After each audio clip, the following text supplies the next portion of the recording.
Habang siya ay pumunta sa ikalawang palapag ng kastilyo naghihintay kay Ana. Nagpasya siyang gawin ang hakbang na ito ng maagap sa halip na maghintay ng pasibo. O dapat ayang metigang MG intay.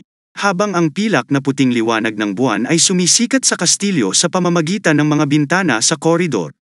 Sa sinag ng liwanag na ito, nakita niya ang figure ni Ana, isang tanawin na tila pamilyar na parang ibinalik noong nakaraang taon. Hindi nagsalita si Roland, ngunit lumakad pasulong at kinuha ang kanyang kamay patungo sa ikatlong palapag. Pagbalik sa kanyang kwarto at sarado ang pinto, huminga ng malalim si Roland at tumalikod.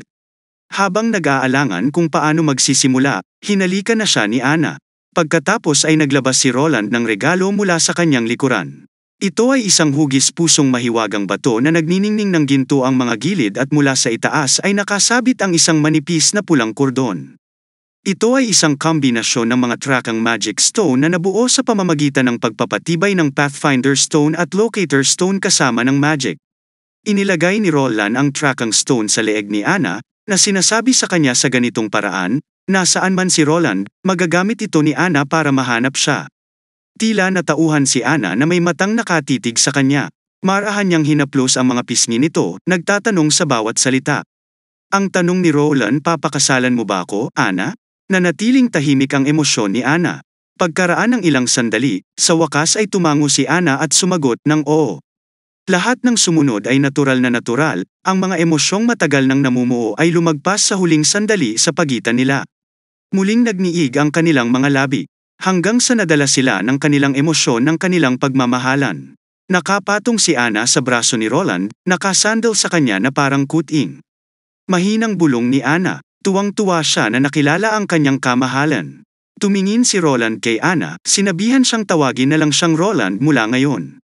Hindi pa narinig ni Roland na tinawag siya ni Ana sa kanyang pangalan. Marahang tinawag ni Ana ang pangalan ni Roland. Kinilig naman itong si Roland, nagpapatawa. Pagkatapos ay bumantong hininga si Roland, sinabi na ito ay dapat na kanya. Hindi niya akalain na makakatagpo siya ng isang napakahusay na babae sa nakaraan. Para kay Roland, kung minsan ay nakakaramdam pa siya ng hindi makatutuhanang pag-iisip tungkol dito. Nanatiling tahimik si Ana saglit. Lumalapit sa kanya, sinasabi sa kanya na narito siya at hindi siya pupunta kahit saan. Ang mga salitang ito ay agad na pumukaw sa kanyang mga alaala, naaalala ang oras na sinabi niya ang parehong bagay sa kanya noon. Lumitaw sa kanyang isipan ang mga eksena ng kanilang pinagsasaluhang alaala. Ang mga emosyon ay talagang kahanga-hanga, naisip niya, tila ang ilang mga salita ay maaaring magpedama ng isang walang katulad na init sa loob. Sa pagkakataong ito, nagtagal ang katahimikan. Nang maisip niyang nakatulog na si Ana, muling tumaas ang boses ni Ana. Sinabi ni Ana na siya ay isang mangkukulam at ang mga mangkukulam ay hindi maaaring magbuntis. Bulong ni Ana, maraming problema ang haharapin ni Roland sa hinaharap. Kumpiyansa na sumagot si Roland na hindi siya natatakot sa gulo. Sa katunayan, kumpara sa nalalapit na digmaang banal, ang lahat ng ito ay balewala sa kanya. Noong una, pinag-iisipan niyang lutusin ang isyu ng paghalili sa pamamagitan ng bagong sistema, ngunit ang impormasyong dala ni Agatha ay mayroon kalakip ang kanyang mga plano. Ang Divine War na tumutukoy sa kapalaran ng sangkatauhan ay malapit na. Kung hindi nila kayang talunin ang mga demonyo, lahat ng kaharian ay maglalaho. Kung ikukumpara dito, ang sunod-sunod na mga isyu ay hindi nagkakahalaga ng pagsasaalang-alang. Sinabi ni Roland kay Ana na medyo nag-aalala siya noon, sa takot na gagamitin ni Ana ang dahilan na ito para tanggihan siya. Gayunpaman, sinabi ni Ana na gusto niyang makasama si Roland, mangkukulam man siya o hindi. Nang marinig ang sagot niya, hindi napigilan ni Roland na matawa. Mula nang makilala niya si Ana, palagi na siyang prangka, hindi nagpapatalo, palaging direktang ipinapahayag ang kanyang mga saloobin sa kanya. Nagkwentuhan sila saglit, pinatay ang ilaw at mahaba pa ang gabi. Kinabukasan, hindi bumangon si Roland hanggang hapon. Tumingin siya sa unan, walang nakitang Ana. Nang maisip niya na panaginip lang ang lahat ng nangyari kagabi, may nakita siyang ilang hibla ng mahaba at malasot lang buhok na naiwan sa unan, at isang mahinang halimuyak ang nagmula sa gilid ng kama. Biglang umalingaw-ngaw ang boses ni Ana na nagtatanong kung ano ang ginagawa. Tumingala si Roland, medyo nakaramdam ng awkward. Ngumiti si Ana at inilagay ang plato sa kanyang mga kamay sa bedside table. The way she walked in, her movement seemed a bit unnatural. At tumingin si Ana kay Roland, hiniling sa kanya na bumangon ng mabilis at tapusin ang kanyang almusal dahil may trabaho pa ngayon. Tinanong ni Roland si Ana kung ayaw ba niyang magpahinga ng ilang araw. Seryosong sagot ni Ana na may mga demonyo pa silang dapat harapin. Dahil si Seria at Miss Agatha ay nagtatrabaho ng husto, hindi siya maaaring magpakalma. Bahagya siyang ngumiti. Si Roland, pagkatapos mag-almusal, ang prinsipe ay dumating sa opisina na puno ng espiritu. Pagbukas ng pinto, nagulat siya nang makita si Tilly na nakaupo sa desk na naghihintay sa kanya. Ngumiti si Tilly sa kanya, sinabing si Roland ay tila nagkaroon ng magandang panaginip. Hindi napigilan ni Roland na hawakan ang gilid ng kanyang mukha. Dumating si Tilly para magpaalam ngayon. Natigilan si Roland. Tanong kung babalik ba si Tilly? Tumayo si Tilly at naglakad papunta sa bintana. Matagal na siyang nandito. Kahit na nakipag-ugnayan siya sa mga fjord sa pamamagitan ng sulat, kailangan niyang umalis. Ngayong natapos na ang buwan ng mga demonyo, natupad na niya ang layunin ng kanyang pagbisita. Si Roland, sa huling pagsisikap na hikayatin siyang manatili, ay tinanong si Tilly kung maaari siyang lumipat sa kanluraning teritoryo. Ang south bank of the Crimson Water River ay may malawak na kalawakan ng bakanting lupain, sapat na upang mapaunlakan ang lahat ng mga mangkukulam. Bumantong hininga si Tilly, sinabing na pag-usapan na nila ang isyong ito. Hindi ito problema ng, mukhang nakapagdesisyon na siya. Walang magawa si Roland. Hindi ito magandang balita para sa kanya, ngunit umaasa siyang maaaring maghintay si Tilly ng 1 linggo bago umalis para makapaghanda siya ng ilang bagay para sa mga mangkukulam ng mga fjord. Curious na tanong ni Tilly kung ano sila. Sinabi ni Roland na mga aklat-aralin, kagamitan sa pagtuturo, at ilang mga tanong sa pagsasanay. Iligtas nito si Tilly sa problema sa paggawa ng sarili nilang kopya. At sa paraang ito ay nagbibigay ito ng mas magandang epekto sa pag-aaral. Bukod pa rito, bibigyan niya siya ng ilang revolver kung sakaling makatagpo sila ng mga kaaway na nagdadala ng bato ng parusa ng Diyos. Maaari itong magsilbi bilang pagtatanggol sa sarili. Gayun din, kailangan nilang magdala ng ilang mga steam engine na napakamaginhawa para sa kanilang pang-araw-araw na gawain. Natahimik sandali si Tilly at nagpasalamat. Pagkatapos ay ngumiti si Roland kay Tilly, ipinahayag ang kanyang pag-asa na masasaksihan niya ang pagtatatag ng isang lungsod sa taglamig nang hindi kasama niya at samanatala sa gabi, si Wendy ay naligo ng mainit na tubig at komportableng bumalik sa kanyang silid tulugan, at natagpuan lamang si Nightingale na nakaupo sa tabi ng kama, hawak ang isang aklat-aralin sa kanyang kandongan at tila nawawala sa konsentrasyon. Umupo si Wendy sa tabi niya at tinanong kung ano ang problema. Bahagyang lumingon si Nightingale at tumingin kay Wendy. Nang makita ang tulalang tingin ni Nightingale ay napahigpit si Wendy. Naalala ni Wendy ang mga araw na ito mula noong una silang nagkita. Noon, nag-iisang gumigala si Nightingale sa mga lansangan kung saan ang nyebe ay lumilipad, ganap na walang pakialam sa mga snowflake na tumatakip sa kanyang mga balikat. Bumubulong si Nightingale na si Roland ay kasama na ngayon ni Ana, at si Nightingale ang nagtulak kay Roland sa kanya. Nawala nang masabi si Wendy. Mahigpit na hinawakan ni Nightingale ang kamay ni Wendy. Inihanda na niya ang sarili at alam niyang ito ang hindi maiiwasang kahihinatnan. Pero bakit ang sakit makita pa rin silang magkasama? Ang panunood sa kanya ng ganito ay masakit din para kay Wendy. Hawak niya ang nanginginig niyang katawan. Dahil alam niyang si Nightingale ay palaging isang malakas na babae, hindi kailanman nagpapakita ng takot sa harap ng sinumang kaaway. Ngunit ngayon sa harap ng mga emosyon, siya ay parang bata na walang magawa. At pakiramdam ni Wendy ay walang kapangyarihan na tulungan siya. Niyakap lang siya ni Wendy at marahang tinapik ang balikat, sinasabi sa kanya kung nasasaktan ka, okay lang umiyak. Umiling-iling si Nightingale, mahina ang boses niya, na nagsasabi na nanumpa siyang hindi na muling iiyak nang umalis siya sa pamilyang Garland. Bumababa ang kanyang boses, na halos hindi marinig.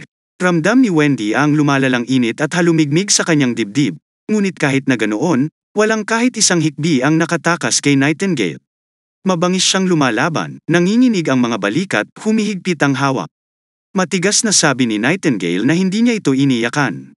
Napapikit si Wendy, nagsimulang magsisi sa ilan sa mga sinabi niya kay Nightingale. Ang pananatili sa tabi niya ay isang simpleng sagot. Sa katunayan, karamihan sa mga mangkukulam ay mananatili sa tabi ng Roland dahil wala silang mapupuntahan. Hindi lahat ng lalaki ay makatanggap ng babaeng hindi makapag-anak at hindi makapamana ng angkan. Ito ay isang universal na katotohanan. Naunawaan ng lahat ng mga mangkukulam. Gayunpaman, ang pinakamahalagang bagay tungkol sa pananatili sa isang tabi ay ang distansya sa pagitan nila. Tulad ng araw, ang bawat isa ay naghahatid ng bawat liwanag na dinadala nito, ngunit ang mas malapit na nais na makuha ng isa, mas malamang na sila ay masunog. At malinaw na nais ng Nightingale na gumawa ng higit pa sa panunood mula sa malayo. Alam ni Wendy na hindi ito madaling landas na tatahakin. Marahan, iminumungkahi niya kay Nightingale na marahil ay dapat niyang itong let go. Anuman ang mangyari kay Nightingale, ay may mga kapatid pa rin siyang sasamahan. Ang mahabang katahimikan ay tila nagpapatibay sa oras na ito. Ilang beses hindi napigilan ni Wendy na magsalita muli, ngunit sa huli ay bumabalik ang mga salita bago ito lumabas sa kanyang bibig. Hanggang sa pagangat ng ulo ni Nightingale, may bahagyang pamumula sa kanyang mga mata, ngunit wala na ang mga luha. Sinabi ni Nightingale na hindi siya susuko dahil gusto niyang manatili sa tabi ni Roland hanggang sa dulo. Ito ang sagot niya. Makalipas ang ilang araw, maaaring maganap sa Castle Garden ang kasal ng Chief Knight Carter at ang Star of the Western Territory.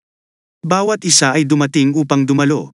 Maging ang abalang punong alchemist na si Kyle at si Lily ay nagkalat na mga talulot at bawat isa ay nag-alay ng kanilang mga pagpapala sa bagong mag-asawa. Napahawak si Anna ng petal mula sa langit.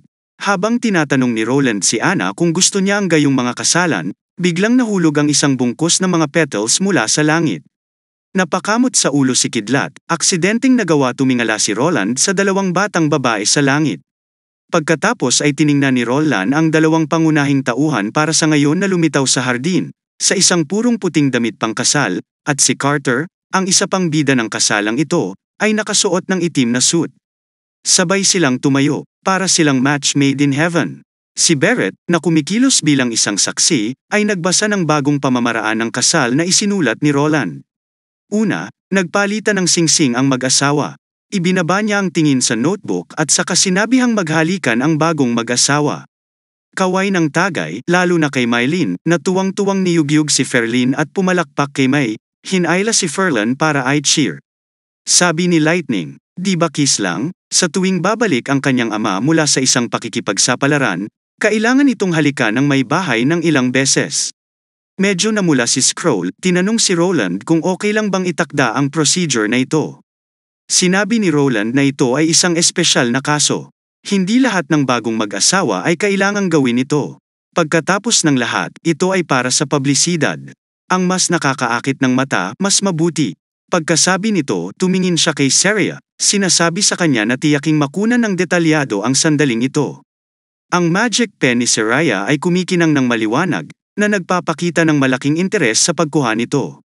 Para sa paghalik, si Carter ay tila kinakabahan, at pagkatapos ng ilang sandali ng katahimikan, sa kalaunan ay sinunggaban na ni May, nagtiptoed at humalik sa kanya.